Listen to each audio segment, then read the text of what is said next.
Workplace conflict happens as a result of personality clashes and egos. 34% of people quit due to workplace conflict, and teams waste 3 hours a week just fighting. And right now, you're one passive-aggressive email away from rage quitting. You check your inbox, there it is. Another friendly reminder that isn't friendly at all. Your manager drops a last-minute urgent task. Your brilliant idea? Suddenly it's Dave's in the meeting. Workplace conflict isn't just draining, it's stealing your time, even your career trajectory.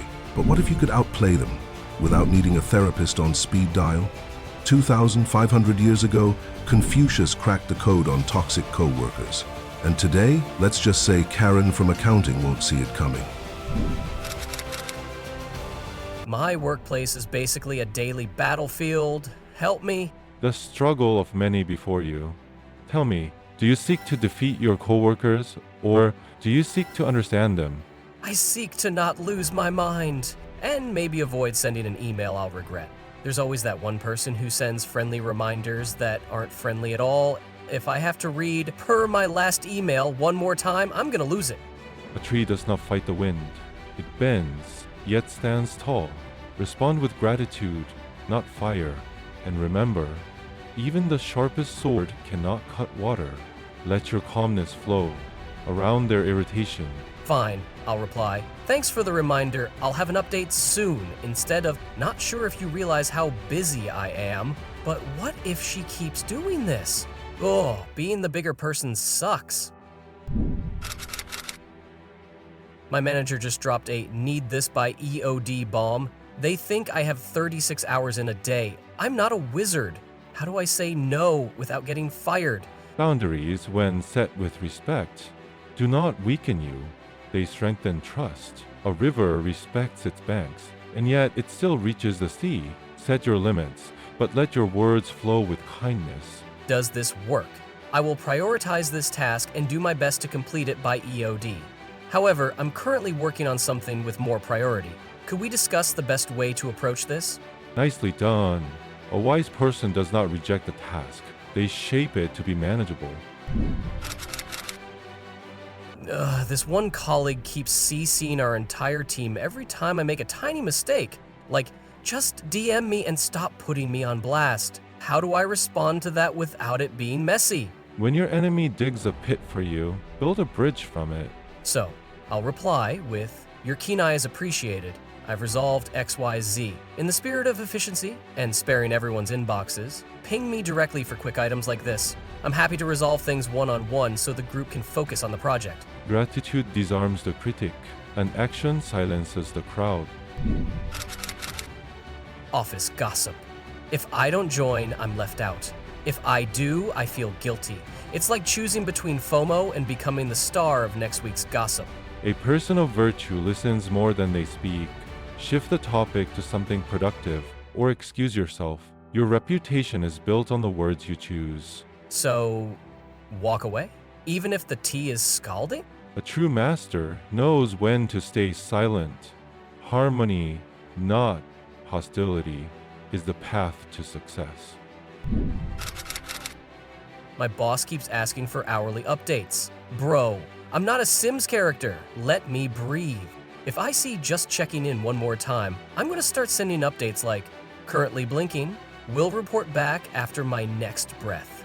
The anxious farmer who digs up his seeds each hour harvests only dirt. I'm sending this now. I've mapped out my workflow for this project and will send you updates at every milestone.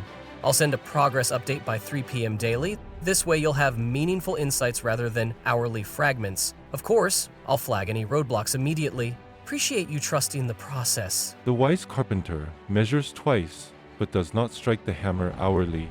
Your words plant seeds of trust. Now water them with consistency.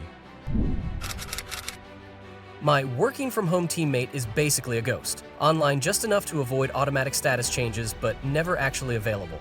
I'm covering their work while they're apparently perfecting the art of looking busy. Yesterday, they replied to my urgent request with, let me circle back on that, after 4 days. A wagon cannot roll if one wheel refuses to turn. First, grease the axle with clarity. Let's meet at 2 p.m. to sync. I'll share what I've completed and we'll divide what remains. If the wheel still sticks... Then it's time to show the wagon master which wheel's not pulling its weight. Like a polite, I want to ensure we meet our deadline. Can you help prioritize this with timestamps of their delays? Even the strongest ox cannot plow a field alone. A wise farmer knows when to ask for another pair of hands. Translation, CC the manager before this becomes my second job. Got it, but if I hear I was in deep work mode one more time, if I have to sit through one more meeting that should have been a bullet point email, I'm going to start billing them for my time. A meeting without purpose is like a ship without a rudder. It goes in circles. I'll say, I want to give this the attention it deserves. Would you mind sharing key questions in advance so we can use the meeting time for decisions? If we still need to meet after, I'll block the time immediately. The wise leader knows not all gatherings bear fruit. If they schedule another video call, I'm accidentally sharing my cat's butt on screen. My boss labeled a coffee order as urgent. I am not a barista, I'm a professional. Unless professional coffee fetcher is suddenly in my job description.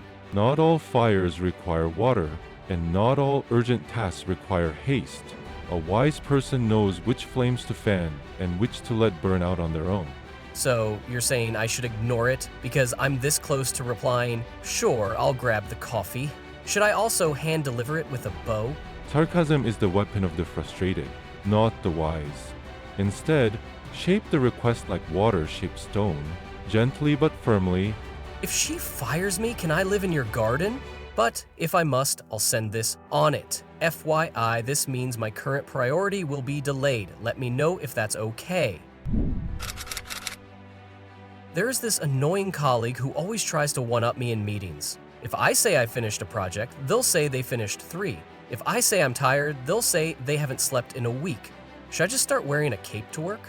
A tree does not compete with the forest. It grows at its own pace. Focus on your own growth. Their success is irrelevant to your journey. So ignore them, even when they're literally counting how many emails they've sent? A wise person does not measure their worth by another's ruler. Let your work speak for itself. Every time I sit down to work, Dave comes over to tell me about his cat, his weekend, his favorite pizza toppings, and I'm starting to think he's allergic to productivity. A wise person knows when to listen and when to redirect. Say, I'd love to hear more, but I need to focus on this deadline. Let's catch up later. So politely tell him to shut up? A kind word closes a door without slamming it.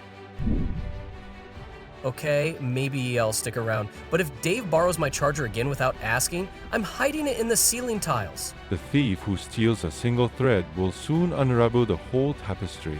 I'm leaving a decoy charger next time. Confucius, you blend ancient wisdom with modern problem-solving masterfully. Workplace conflict isn't about winning battles. It's about keeping your sanity intact. Confucius's 2,500-year-old secret just gave you the playbook. Bend like the tree, flow like the river, and let your professionalism do the talking. So, next time Karen forwards, per my last email, or Dave claims your idea, you'll be ready. And remember, the superior worker fights by not fighting at all. Before you go, remember these truths. Do not impose on others what you yourself do not desire. The superior man is modest in his speech, but exceeds in actions. When anger rises, think of the consequences. He who blames others has a long way to go. He who blames himself is halfway there. The man who moves mountains begins by carrying small stones.